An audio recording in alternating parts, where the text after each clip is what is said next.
This video contains massive spoilers for Ultimate Invasion. Also, this is a hot take. It's my initial impressions and quick research on the topic. So everything is subject to change when more information becomes available. Got it? Good.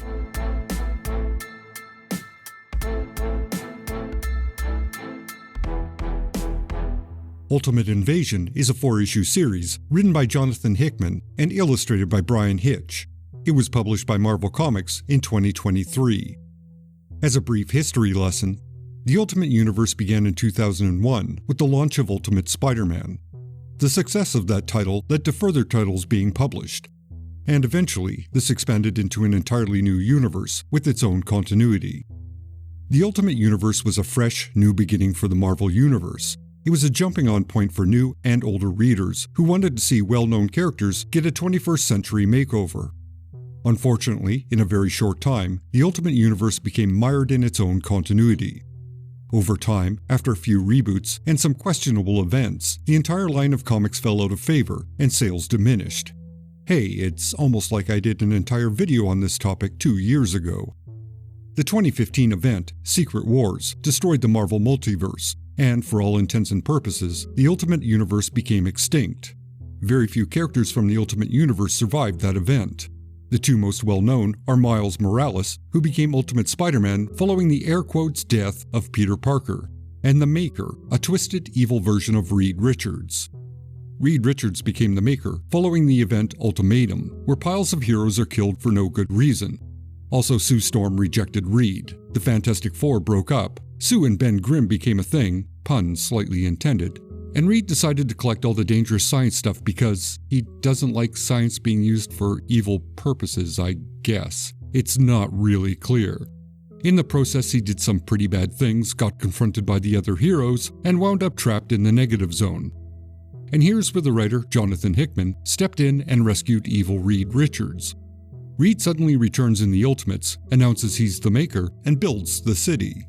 Cutting to the chase, the Maker creates a highly advanced civilization that the Ultimates eventually tear down. Most importantly, the series established that the Maker is willing to go to some very extreme lengths to create a civilization that meets his approval. Following Secret Wars, the Maker found himself in the mainstream 616 universe. He does some nasty stuff here and there, and ends up being captured and imprisoned. This likely occurred following the conclusion of Absolute Carnage, a limited series from 2019 by the writer Donny and the artist Ryan Stegman. Conveniently, that brings us to 2023. Allegedly, Cates was scheduled to revive the Ultimate Universe, but due to a severe car accident, he spent quite some time in recovery and was unable to work. Cates does receive a special thanks in Ultimate Invasion, which may be in reference to the Maker discovering the Ultimate Universe still existed during Absolute Carnage. To be accurate, it occurred in Venom number 20, when the Maker revealed to the Council of Reeds that he intended to return to his original world and restore it. Regardless, Marvel decided it was time to revive the Ultimate Universe, and they hired Jonathan Hickman to be the architect, which was a curious choice. As is well known, Hickman had recently did a massive overhaul of the X-Men franchise, and then stepped away for reasons not entirely clear. Hickman is notorious for not disclosing much publicly, and Marvel hasn't directly addressed the reason why Hickman left. There's plenty of speculation because, the internet exists, but there's nothing concrete that explains his departure. Although it appears he wasn't overly satisfied with the direction of the franchise, and possibly he was disappointed he hadn't accomplished something more cohesive. Anyway, back to Ultimate Invasion. Speaking to Entertainment Weekly, Hickman said, quote, "We also thought the very idea of Ultimate Comics needed to be inverted from what the original universe was. We wanted this to be something that could really only exist in the comic space, a new way of thinking about and enjoying a new version of the Marvel Universe." Unquote. Which gives one an idea of the high-concept, vague statements Hickman gives to the press. It's some nice-sounding buzzwords that don't mean much of anything. Perhaps one interpretation is the Ultimate Universe might be controlled by evil forces, rather than heroic ones. A darkest timeline, if you will. That would be an inversion of the mainstream Marvel Universe. But that remains to be seen. So let's dive into the miniseries. The first issue is the Maker escaping his prison and then assembling the tools necessary to make a trip to his original universe. It ends with the Maker, apparently in the Ultimate Universe, preventing Peter Parker from being bitten by a radioactive spider. There are some nice touches, such as the access code to the Maker's cell being 1610, which is our reality's designation for the Ultimate Universe. But practically, it should probably be at least 64 random characters long. I mean, a 4-digit password to gain access to one of the most dangerous people in the multiverse? That's kind of an absurd security oversight on the part of the smartest men on the planet. Okay, that's nitpicky. It's a callback for nerds, I get it. Also, probably the most important scene happens at the end. The Maker asks if Reed Richards would have erased him from existence if given the chance. Reed replies he would have. And that admission not only justifies the Maker's future actions, but it also gives him subtle permission to do what needs to be done. As a character beat, it's pretty solid. In the second issue, the Maker uses a time machine to prevent as many heroes as possible from being created. Some events are beyond his control, such as mutants arising and the creation of the Hulk. In this case, he becomes their partner, forming an alliance that secretly controls the world. Versions of heroes eradicated by the Maker attack from a future timeline, which damages himself and the time machine. The Maker attempts to influence the genius, Howard Stark, into joining his cause, because he believes Stark is the inventor of that time machine.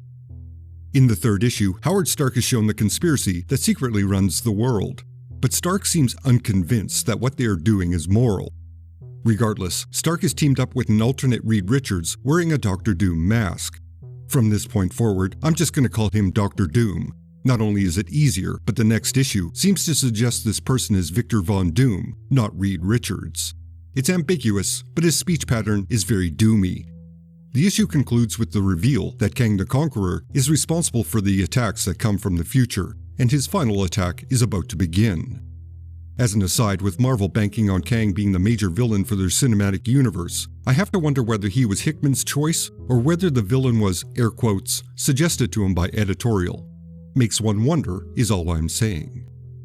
And so we come to the double-sized, action-packed conclusion. Howard Stark creates 2 time machines. Once completed, he and Dr. Doom hatch a secret plan. Doom lowers the temporal shield around the Maker's city, which allows Kang and his future army to attack. Doom raises the shield again, trapping everyone inside. An all-out war ensues. During the battle, Stark moves forward in time to the point where the Maker and Kang meet. With a rift open between the future time and the present, Stark explodes, wiping out everyone. Doom leaves the city, and it is placed in a stasis field that won't deactivate for 2 years.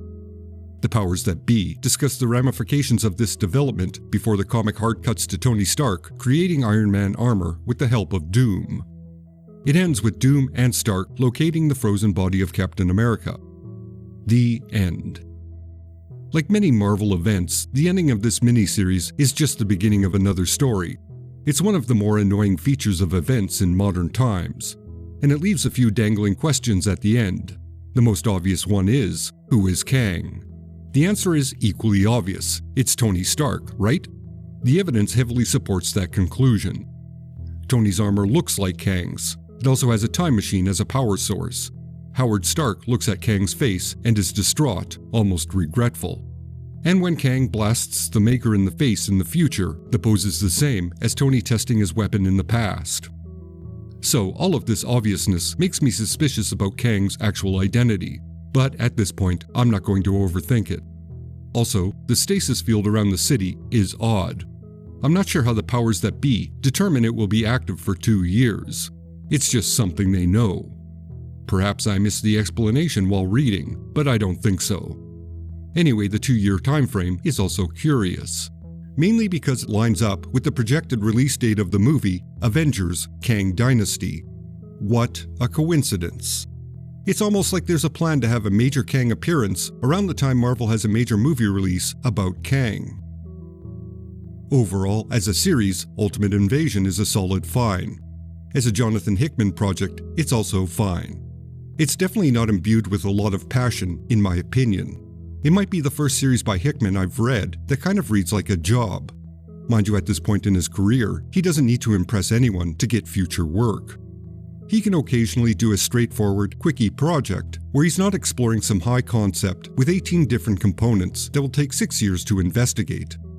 I'm not suggesting he held back or wrote this during an alcoholic haze over one weekend, but I can definitely see how his X-Men experience made him a touch wary about investing too heavily into another high-profile mainstream project.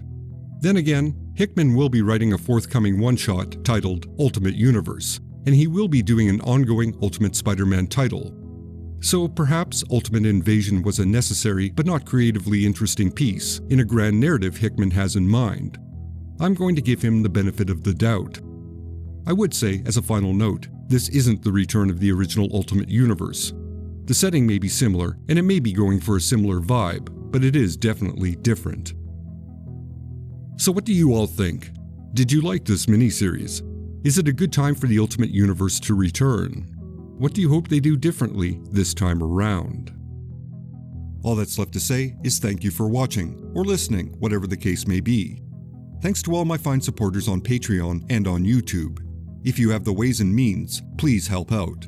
I'm about a third of the way to my overall goal of being able to do this full time, so any and all support is greatly appreciated. Extra special thanks to Edward Clayton Andrews, Corey Drew, Alexa Zernish, Brian Deaton, Marc-Antoine Martinetti, Johnny Lim, Steve White, Taylor Dahl, Zach Kleinfelter, and Matt Marino. You are all justified and ancient.